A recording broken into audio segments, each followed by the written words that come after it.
Հարց համար 29 Հայաստանի Հանրապետության կառավարության 2010 թվականի սեպտեմբերի 9-ի համար 1251 որոշման մեջ փոփոխություններ եւ լրացումներ կատարելու մասին հարցը զեկուցող ներքին գործերի նախարար Արփինե Սարգսյան, համեցեք Տիկին Սարգսյան։ Շնորհակալություն, մեծարգո վարչապետ, հարգելի գործընկերներ։ Օրակարգային այս հարցով առաջարկում ենք կյանքի տարբեր իրադարձությունների թվայնացման մեր ընդհանուր մոտեցմանը համահունչ թվայնացնել տրանսպորտային միջոցի առուվաճառքի եւ նաեւ նվիրատվության հիմքով տրանսպորտային միջոցի սեփականության իրավունքի փոփոխման հետ կապված գործընթացները։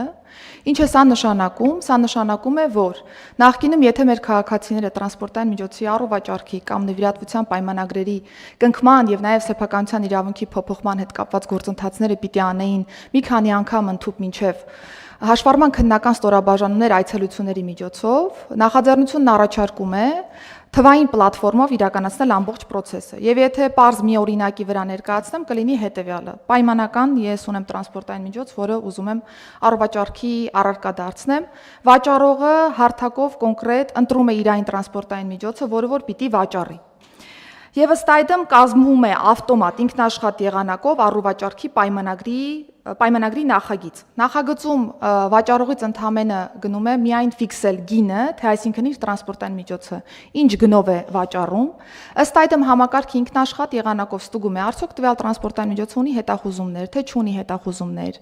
Արդյոք ունի համասեփականատերեր գրանցված, թե չունի համասեփականատերեր։ Եթե կա համասեփականատեր, բնականաբար վաճառողը պիտի նաև կցի նրանց կողմից տրված համաձայնությունը այս առողջարքը ձևակերպելու։ Եվ ըստ այդմ ինքնաշխատ եղանակով գեներացվում է պայմանագիր, որ էլեկտրոնային ստորագրությամբ քաղաքացին հնարավորություն ունի ստորագրելու եւ թողնելու համակարգում։ Ըստ այդմ, երբ որ պայմանագիրը գեներացվում է, համակարգը ավտոմատ կերպով առաջարկն ուղարկում է գնորդին։ Գնորդը արդեն եթե համաձայնվում է այս առաջարկին, ինքը եւս իր կողմից ստորագրում է պայմանագիրը եւ ըստ այդմ առողջարքի տրամաբանությամբ գործարքը համարվում է կնքված եւ մենք կարողանում ենք հարթակի միջոցով ավտոմատ կերպով նաև սեփականության իրավունքի փոփոխությունը եւս իրականացնել։ Ասեմ, որ թվային լուծումներն արդեն իսկ գրեթե պատրաստ վիճակում են, առաջարկում ենք այս կարգավորումները ուժի մեջ դնել 2025 թվականի սեպտեմբերի 1-ից եւ դրանից հետո արդեն մեր քաղաքացիները կկարողանան այս բոլոր process-ներն իրականացնել բացառապես թվային եղանակով, թվային հարթակում, չայցելելով հաշվառման քննական ստորաբաժանումներ, ընդ որում պիտի նաև ասեմ, որ հարթակը թույլ է տալիս անգամ ոչ աշխատանքային օրերի եւ ոչ աշխատանքային ժամերի իրականացնել այս գործարքը եւ ինքնաշխատ եղանակով գործարքի հետ կապված մնացյալ բոլոր process-ները կապահովեն։ Եվ երկրորդ բաղադրիչը, որը կրկին նույն տրամաբանությամբ առաջարկում ենք իրականացնել, այս պայմանությամբ ներքին գործերի նախարարությունը ծառայում է նաեւ որպես կադաստր լիզինգից բխող պարտավորությունների գրանցման եւ նաեւ մեքենայի գրավադրման դեպքում գրավի իրավունքի գրանցման համար։ Այս դեպքում ինչ ունենք, եթե պայմանական վարկով տրանսպորտային միջոց է անձը ձեռք բերում, ֆինանսական կազմակերպությունը բնականաբար գրավի իրավունքը պետք է գրանցի մեզ մոտ, սա եւս ենթադրում է այցելություն հաշվառման քննական ստորաբաժանում, գրանցում եւ որպես կանոն ֆինանսական կազմակերպությունները անձին տալիս են, կոնկրետ ֆիզիկական անձին տալիս են լիազորագիր, որպեսզի նա այցելի եւ իր շահերից բխող գործարքը արդեն գրանցի հաշվառման քննական ստորաբաժանումում։ Հարթակով այլևս սա լինելու է ինքնաշխատ եղանակով, այսինքն պայմանագրի հիման վրա ընդամենը հայտ ենք ստանում կոնկրետ ֆինանսական կազմակերպությունից, որպեսզի կարողանան գրավի իրավունքը ձևակերպել մեր կադաստրում եւ երկրորդը նույնը նաեւ լիզինգի մասին է։ Եթե ֆինանսական կազմակերպություն ունի ձեռք բերված տրանսպորտային միջոց, որը լիզինգի պայմանագրով տրամադրում է անձին, ապա այս դեպքում եւս լիզինգի իրավունքը գրանցվելու է հարթակում կրկին չայցելելով հաշվառման քննական ստորաբաժանում։ Երկու փոփոխություններն էլ ըստ էության փոխկապակցված են եւ առաջարկում ենք սրանք ուժի մեջ դնել 2025 թվականի սեպտեմբերի 1-ից, որպեսզի կարողանանք անխոչնդոտ process-ները ապահովել։ Եթե կարճ այսքանն էր, պարոն վարչապետ։ Այսինքն կարողանանք ապահովել թվային պլատֆորմը եւ այլն եւ այդպես շարունակ։ Այո։ Ընդ որում բայց մարդ պետք է բան ունենա, չէ՞, նույնականացման քարտ ունենա, որ արքու վաճառի։ Այո, պարոն վարչապետ։ Ասեմ, որ դե անձի ցանկությունից է կախված, եթե չի ցանկանում այցելել հաշվառման քննական ստորաբաժանում իրականացնել այդ տարբերակով, բնականաբար կարող է ձեռք բերել նույնականացման քարտ եւ առողջարքը կազմակերպել, բայց ինչ կարեւոր նաեւ փոփոխություն ենք անելու, պարոն վարչապետ։ Եթե առողջարքի պայմանագիր է լինում, տրամաբանական է, որ ես կարող եմ չցանկանալ տվյալ համարը, ցանկանալ նոր ինչ-որ պետհամարանիշ, որը ցանկություն ունեմ ձեռք բերելու, մենք նախատեսում ենք փոստային առաքման տրամաբանության մեջ եւս համարանիշի առաքում կոնկրետ քաղաքացուն, որպեսզի եւս այս դեպքում անձը չայցելի հաշվառման քննական ստորաբաժանում եւ ուղղակի կոնկրետ այդ մետաղի կտորը ստանա որպես այդպեսին եւ ամրացնի տրանսպորտային միջոցին։ Այս բոլոր process-ներն ըստ էության թույլ կտան միանգամից ամբողջ գործընթացն իրականացնել թվային հարթակում։ Ընդ որում մենք նախատեսում ենք նաեւ, որ հաշվառման վկայագրերը եւս պիտի լինեն թվային հարթակում գեներացվող տեղեկատվություն, որպեսզի հետագայում նաև այդ պլաստիկ քարտերի տրամաբանության մեջ հարցի նաև այլ մոտեցում կարողանանք եւս ցուցաբերել։ Շատ լավ, հարգելի գործընկերներ, սա էլ ըստ էության մի թեմա է, որը իմ նախորդ ասացի հետ կապ ունի, որովհետև նախորդ օրը ես չեմ հիշում դա երկուշաբթի էր, թե երեքշաբթի էր Տիկին Ավանեսյան, երբ որ ես գնում էի հոգեկան առողջության ազգային երեքշաբթի ազգային հոգեկան առողջության պաշտպանության ազգային կենտրոն։ Մի մասնաշենքի բացմանը ճանապարհին անցնում էին բնականաբար Էրեբունի թանգարան, Էրեբունի զանգված եւ Նուբարաշեն քրեակատարողական հիմնարկ պարփակված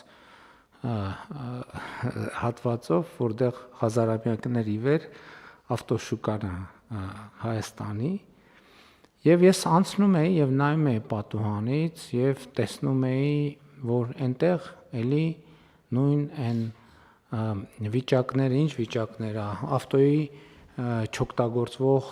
բանդաժներ, վրան ժանգոտած խողովակներ, վրայից 5 կոշիկ, կողքը ասենք ենթադրենք ծխախոտի ծխուկներ, այնտեղ ինչ որ արագ սնունդ, բորդյուրին նստած մարդիկ, ովքեր այդ արագ սնունդը տենց այդտեղ օգտագործում են, սենց ինչ որ մի վիճակ, ու ես էլի այդ այն վիճակներից ա, որ 7 տարի է մենք անընդհատ այդ թեմային ասում ենք, բայց սենց ոնց կլինի, բայց սենց չի լինի, բայց սենց ոնց կլինի, ու ես մտածում եմ, որ տեսեք, ես ինքս գիտեմ, որ կոնկրետ այդ հարցով ինչքան հաճախ եմ այդ հարցը բարձրացրել։ Եվ իմ մոտ հարց է առաջանում, ինչի մենք ոչ մի կերպ այդ հարցը չենք կարողանում լուծել,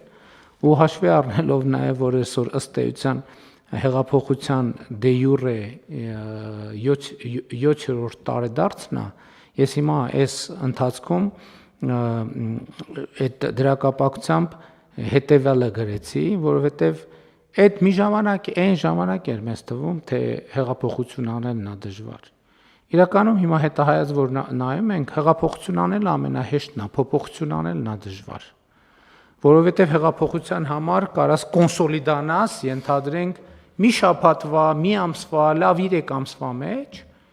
իսկ փոփոխությունը դա հետևողական գործողությունների շարք է։ Եվ այդ է պատճառը, այս վերջերս երբ որ, չգիտեմ, այդ կրթվել նորաձև է բանախոսությունների շրջանակներում, երբ որ թեման տենց զարգացավ, եւ ես անդրադարձա այդ թեմային, երբ որ այո, կարող է հնչել, որ բա հեղափոխությունը սրա համար էին կարել, եւ ես այդտեղ մի միտք ասացի, որը մոտավորապես հետեւյալն էր, որ իրականում մենք իշխանությունը փոխել ենք Հայաստանում, բայց մենք մեզ փոխել ենք, իշխանությունը փոխել ենք, մենք մեզ փոխել ենք, ժողովուրդը ամեն քաղաքացի կարող ասի արյո, որից դուրս եկա, իշխանությունը փոխեցի, բայց ամեն քաղաքացի ներառյալ մենք հարց պետք է տանք, մենք իշխանությունը փոխեցինք, բայց ինքներս մեզ փոխեցինք, թե չփոխեցինք, ֆունդամենտալ հարցը ստեղ է, Եվ այդ մեքենաների առք ու վաճառք, բայց մյուս կողմից էլ ես մտածում եմ, որ շատ բաներ կա, որ մենք ուզեցել ենք եւ որոշումներ ենք կայացրել, որ արագ հիմա գնանք հենց հիմա փոխենք։ Այդ դեպքում էլ որոշումը կա, փոփոխությունը չկա։ Մի դեպքում ոչ որոշումը կա, ոչ փոփոխությունը, շատ դեպքերում որոշումը կա, փոփոխությունը չկա։ Ու սա ֆունդամենտալ հարց է, թե ինչու է այդպես։ Եվ ես կարծում եմ երկու գործոն կա, որ ամեն դեպքում ինչքան էլ արագ շարժվես, մեկը ժամանակից արագ չես կարող շարժվել, եւ երկրորդը փոփոխություն այդ նշանակում է Ինչքանով ենք ինքներս մեզ փոխում, մեզնից սկսած եւ յուրաքանչյուր քաղաքացուց ավարտած։ Սա է հիմնական եւ ֆունդամենտալ խնդիրը եւ թվում է թե շատ տրիվիալ հարցի կապակցությամբ, բայց սա ամենաակնհայտ դեպքն է, որովհետեւ այս ընթացքում նաև Էրեբունու ավտոշուկան, որը գոյություն ունի Հայաստանում ինչքան ավակ սերնդի ներկայացուցիչներ թող ասեն, եւ 60 տարի, լավ երևի երբ որ մեքենաները մտել են Հայաստան կամ վաճառք գոյություն ա ունեցել, այդտեղ այդ շուկան գոյություն ունի նույն ձևով։ Հասարակարգ փոխվել, կառավարություններ են փոխվել, ժամանակներ են փոխվել, սահմանադրություններ ու օրենսդրություններ են փոխվել, ինքը տեղ է։ ու սա նշանակում է մենք ավելի լավ բան չենք կարողացել առաջարկել, դա էլ կարա նշանակի վերջում, որ ավելի լավ բան պարզապես չենք կարողացել առաջարկել կամ բավարար չափով վճռական չենք եղել, բայց մյուս կողմից էլ ասենք հա գնալ վարչական որոշմամբ, էդ էլ իմիջայլոց, էդ էլ կարելի է գնալ, բայց դրա հիմնավորում պետք է լինի, ինչի համար դա անել, որ ինչ խնդիր լուծել։ Որ մարդիկ ավտոմեքենա չկարողանան վաճառել, բայց մենք չենք ուզում տենց խնդիր։ Մենք ուզում ենք, որ մարդիկ ավելի լավ պայմաններում ավտոմեքենա վաճառեն, ավելի հարմար, ավելի անվտանգ։ Ուրիշներ իմիջիալոց այդ ճանապարհը այդ օրերին տենց էլ 60 տարի բանա աներթևեկելի է ըստ էության։ Քաղաքի կենտրոն խցանումները մի քանի տարի են եկել, այնտեղ 60 տարի է խցանում է։ Բայց սրանք հարցեր են, որոնց շուրջ առնվազն պետք է մտածել, բայց բոլոր դեպքերում իմ պատասխանը հետևողականությունն է, որ գնալ, փորձել, աշխատել եւ բերել այդ փոփոխությունները, որովհետեւ այո, հեղափոխությունը հեշտ է, փոփոխությունն է դժվար։ Շատ լավ, խնդրեմ, կան այլ մտքեր։ Չկան համեցեք։ Պարոն վարչապետ, ձեր թույլտվությամբ ուղղակի ժամկետի ուժի մեջ մտնելու սինխրոնիզացման խմբագրական փոփոխությամբ ներկայացնենք ստորագրման։ Շնորհակալություն։ Հիմա եթե հաշվի առնենք, որ մինչև նոյեմբեր էլ ենթադրում ենք, որ քաղաքացիների առնվազն մեծ մասը ունենալու է նույնականացման քարտ, հիմա ինչքանով է մեր այս համակարգը աշխատում, կարող ենք գնալ Էրեբունիում տեսնել։ Եթե այնտեղ քչացել է, այդ ամեն ինչը նշանակում է on-line վաճառքների ծավալները մեծացել է եւ մարդկանց ավելի հարմար է առանց տնից դուրս գալու, չնայած դա էլ է դժվար պատկերացնել առանց մեքենան տեսնելու։ Հա, չէ, բայց կարան on-line նաեւ հանդիպեն, չէ, այդ մարդիկ։ Այսինքն այս մեր համակարգը իրար հետ կապվելու հնարավորություն տալու է, թե չի տալու։ Հա, իհարկե տալու է, պարոն վարչապետ։ Արդեն մնացյալը պայմանավորվածության վրա է կոպիտ ասած, կամ ֆիզիկապես տեսնելու, կամ ուղղակի նկարներով։ Աչքի սրա արդյունքում գիտեք ինչ կարա տեղի ունենա, որ Էրեբունի այդ հատվածում բանորով սմարթֆոններով ուղղակի սկսեն արքուվաճառք անել, այսինքն ամեն շարունակի այնտեղ մնալ, ուղղակի բան չգնան, այդ ինչ էր կոչվում, հաշվառման քննական կենտրոն չգնալ։ Շատ լավ, բայց այդ process-ներին էլ է պետք է հետևել, գուցե այդ իրավիճակի հետ պետք է համակերպվել, այնտեղ գնալ ավելի լավ պայմաններ ստեղծել, այդտեղը, դե ավանդույթը տեղը հաստատված, գուցե գնանք այդտեղ ուրիշ լուծումներ մտածենք ուրիշ ճանապարհ մի հատ կառուցենք, որ մենք չխանգարենք ավտոշուկայի աշխատանքին եւ նորոգենք, չգիտեմ, կարգի բերենք, էս անենք, այն անենք, դա էլ է տարբերակ, որովհետեւ եթե այդքան իրանք այնտեղ են, հա ինչ ենք կռիվ տալիս, եթե մարդկանց այդտեղ է հարմար, գնանք այդ մյուս ստանդարտները փորձենք այնտեղ ներդնենք եւ ոչ թե ասենք չէ որ չէ, այդտեղ պետքա մեքենա չվաճառենք։ Այդ ճանապարհը փաստացի դարելա շուկա, ուրեմն ուրիշ ճանապարհ փորձենք։ Էս էլ ուրիշ մոտեցումն է։ Ես հիմա բարձրաձայն ուղղակի իմ տպավորություններն ու մտքերն եմ կիսում։ Համեցեք։ Այս լուծումը բան վարչապետ նախ եւ առաջ քաղաքակիրթ առևտրին է պետք, որովհետեւ դու մտնում ես ավտոսրահ, գնում ես մեքենան, ընդ որում տարբեր վճարման պայմաններով, նույն ավտոսրահում հնարավոր է եւ լիզինգը ձևակերպել եւ գրավել ու մեքենայով դուրս ես գալիս։ Այդ կարծում եմ ամենակարևոր մասն է լուծումը, որովհետեւ ամեն դեպքում դա է մեր երազանքը։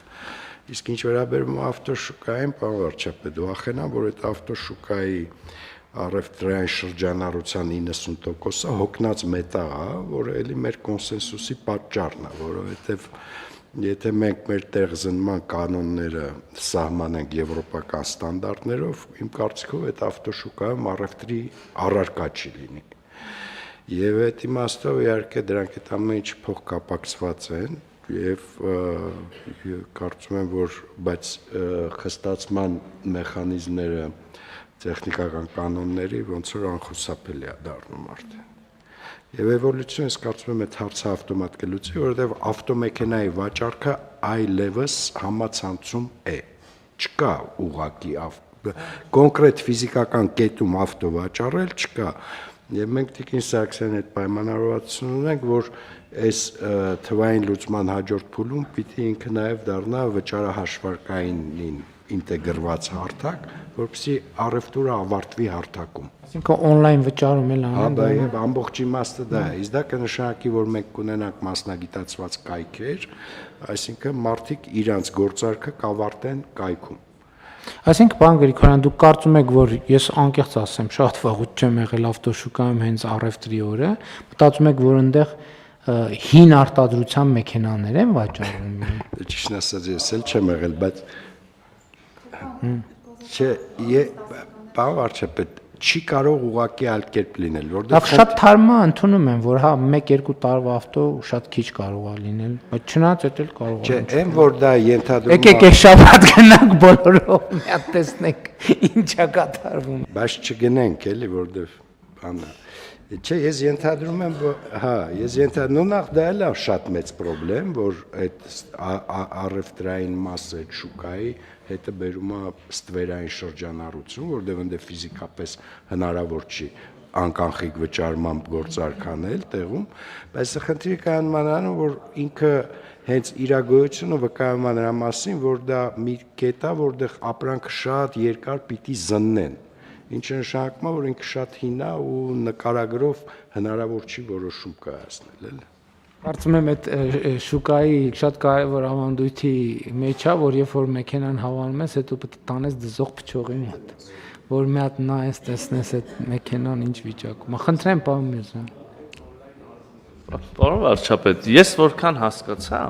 Տիկին Սարգսյանի բերած նախագիծը գործարքի ձևակերպմանն է վերաբերում եւ կոչված է մարդկանց կյանքը հեշտացնելուն։ Այդ գործարքի նախորդ ձևակերպման նախորդող փուլերը ընտրությունը, զննումը, բանակցությունները գնի շուրջ եւ այլն,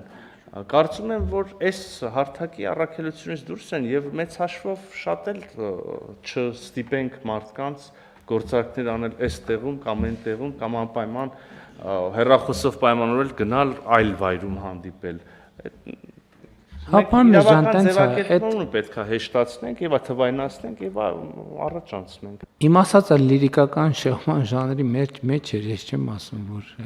բան պետք է։ Հա։ Չէ, դե հիմա բան է, սկզբունքորեն ես կարծում եմ, որ ավտոշուկա հասկացությունը իրոք ինտերնետում է հիմա, որովհետեւ տասնյակ ֆոտոնկարներ մի ավտոմեքենայի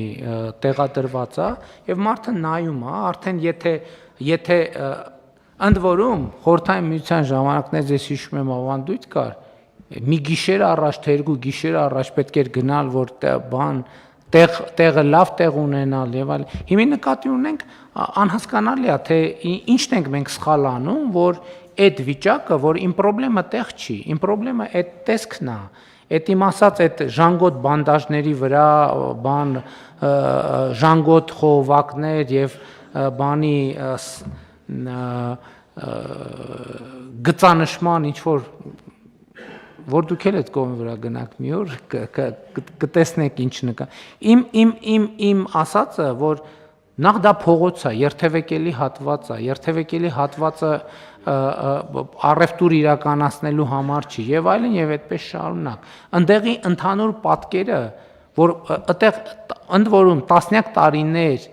այդտեղ միլիարդներ են շրջանառվում, բայց այդտեղ մի հատ նորմալ բարեկարգ է, չենք էլ կարող հասնենք բարեկարգման, որովհետեւ բարեկարգելու համար դա պետք է լինի առնվազն ինչ որ մի ժամանակով փակել։ Իսկ դա փակելը, հասկանում եք, դա շատ բարդ իրադարձություն է։ Սրա մասին է խոսքը, որ պայմանները այն չեն։ Ի վերջո առևտուրը պետքա այնտեղ սնունդ են ընդունում մարդիկ, էս են անում, են անում։ Իսկ մենք ասում ենք ստանդարտ պետքա լինի երկրում, ստանդարտ պետքա լինի, ստանդարտ պետքա լինի։ Այդ նույն պատմությունն է, որ ասում ենք հիմա փորձում ենք հեսա հաջորդ բանը հարցը դրան կվերաբերվի, որ ասում ենք եկեք ասֆալտի վրա փռած միշտ չլինի վաճառքի։ Այդ երևույթի մի հատ ուրիշ կողմն է։ Ընդ որում մեզ համար չենք ասում դա, ասում ենք մարդկանց համար, հարմարության համար, երկրի համար, ընդհանուր մթնոլորտի համար, այս ամբողջ խնդիրը։ Բայց ես դա ասում եմ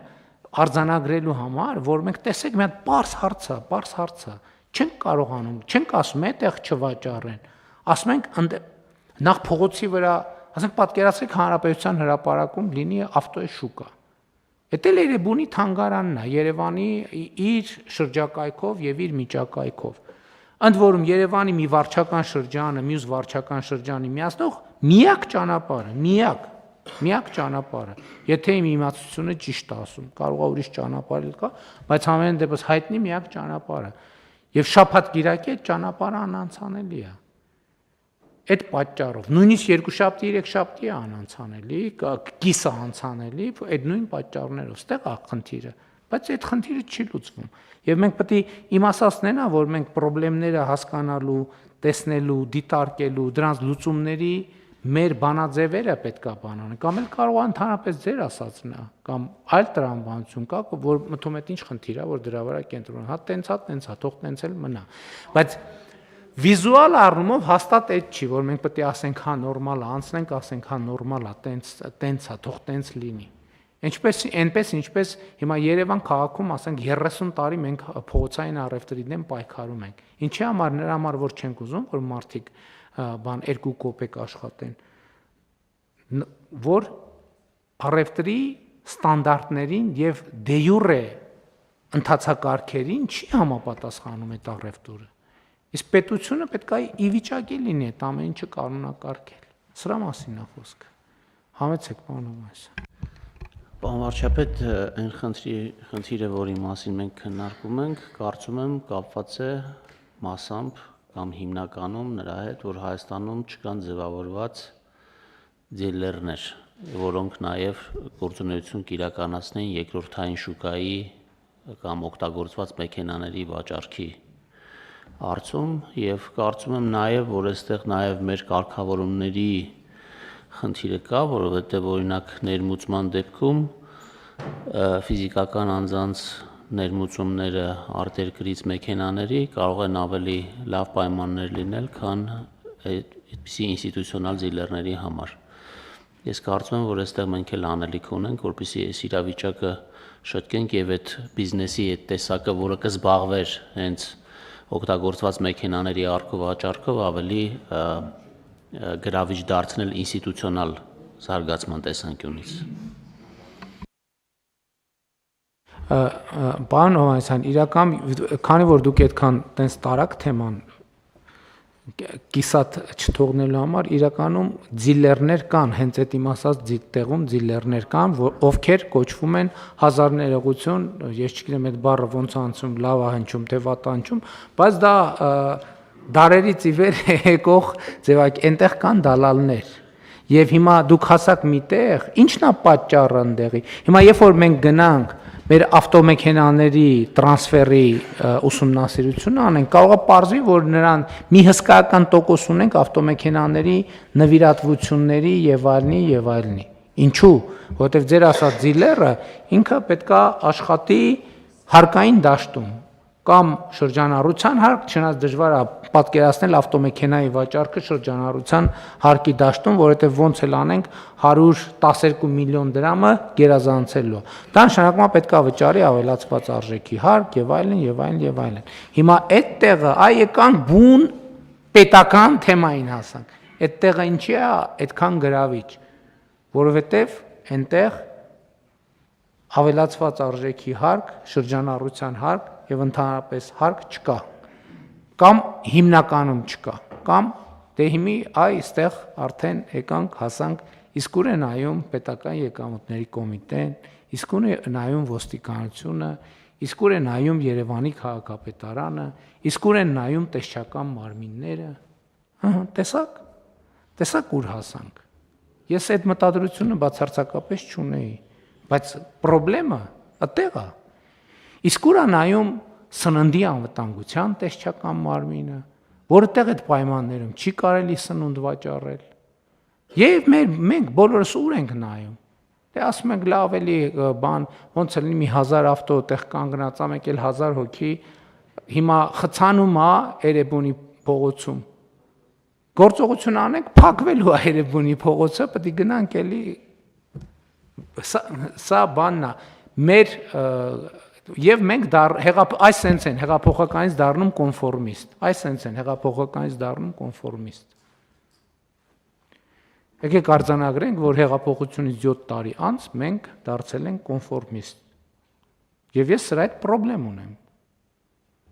Եվ հույս ունեմ բոլորդ է խնդրեմ ունեք։ Այստեղ է մեր կոնֆորմիզմը։ Եվ ընդհակառակը ես այս առումով ես շատ գոհ եմ վերջին ամիսների եւ այսինքն չնայած զուգահեռ անարդարել չլինեմ մեր նկատմամբ, մենք որոշումներ ենք կայացրել, այն չի որ հիմա մի դեպքի պարագայում, որտեղ մեկը ամեն ինչ մի անգամից չենք կարող փոխենք։ Բայց այս սրանք ուղղակի մտքեր են, ես ուզում եմ որ այս մտքերը հնչեն, կիսվենք այս մտքերով, որ չստացվի, որ մենք այս ամեն ինչը չենք տեսնում։ Մենք այս ամեն ինչը տեսնում ենք, խորանում ենք, հասկանում ենք, բայց նաև այնքան խնդիրները, ինչքան խորանում ենք, այնքան խնդիրներ են իհայտ գալիս։ Եվ տեսեք թվում է թե մի պարզ հարցը, որը պետք է 1-2 նախադասություն ասել, եւ փակվի, տեսեք ինչքան շերտեր բացահայտվեց։ Չասեցի, բա որա նայում ՊՎՑ-ն։ Շատ լավ, հարցը դնում եմ քվեարկության, ովքեր են դեմ որոշման ընդունմանը, դեմ չկա, որոշումն ընդունված է։